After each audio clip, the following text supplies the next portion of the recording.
ஆதி சதுர்வேதங்கள் ஓதும் பரஞ்சோதியே எங்கள் அச்சனார் கோவில் அரசே. நம்புவோர்க்கு உபகாரி என்பதில் இவரன்றியில் நாட்டில் ஓர் தெய்வம் யார்கான். ஆதி சதுர்வேதங்கள் ஓதும் பரஞ்சோதியே எங்கள் அச்சனார் கோவில் அரசே. சுவாமியே சரணமையப்பா. அச்சங்கோயில் அரசே சரணமையப்பா.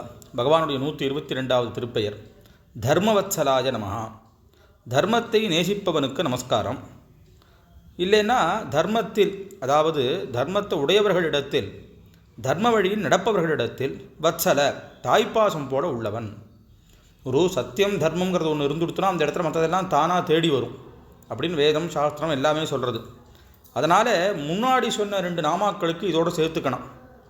அறம் பொருள் இன்பம் வீடு அப்படின்னு சொல்லி நம்மளுடையதான தர்மசாஸ்திரங்களில் எல்லாத்துலேயும் சொல்கிற விஷயம்.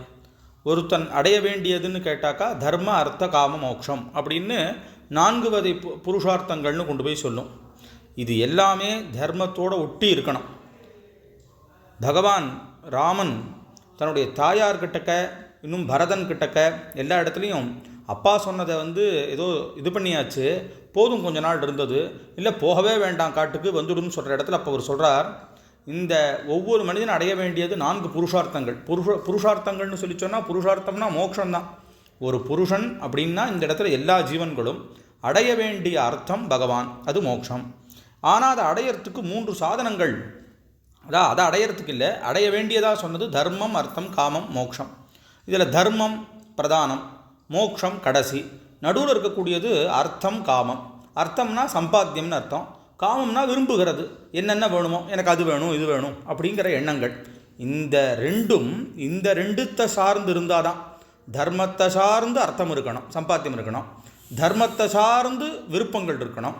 எப்படி இருந்தால் தான் கடைசியில் மோட்சத்துக்கு போக முடியும். அதனால் இதில் முக்கிய உத்தேசம் ஒருத்தனுக்கு தர்மத்தை சார்ந்து தான் இருக்கணும்னு பகவான் ரொம்ப விசேஷமாக ராமாயணத்தில் பேசுகிறார். அதை வால்மீகி பகவான் அப்படியே சொல்லியிருக்கார். இப்போ இந்த தனிக்கன்னு முதல்ல சொன்ன செல்வம், அதுக்கு முன்னாடி இருக்கக்கூடியதான விஷயங்கள், இது எல்லாமே தர்மத்தை சார்ந்து உள்ளவர்களிடத்தில் தானாக சேரும். பகவான் அவர்களிடத்தில் பிரியம் காட்டுவான். அந்த தர்மமே பிரதானம்.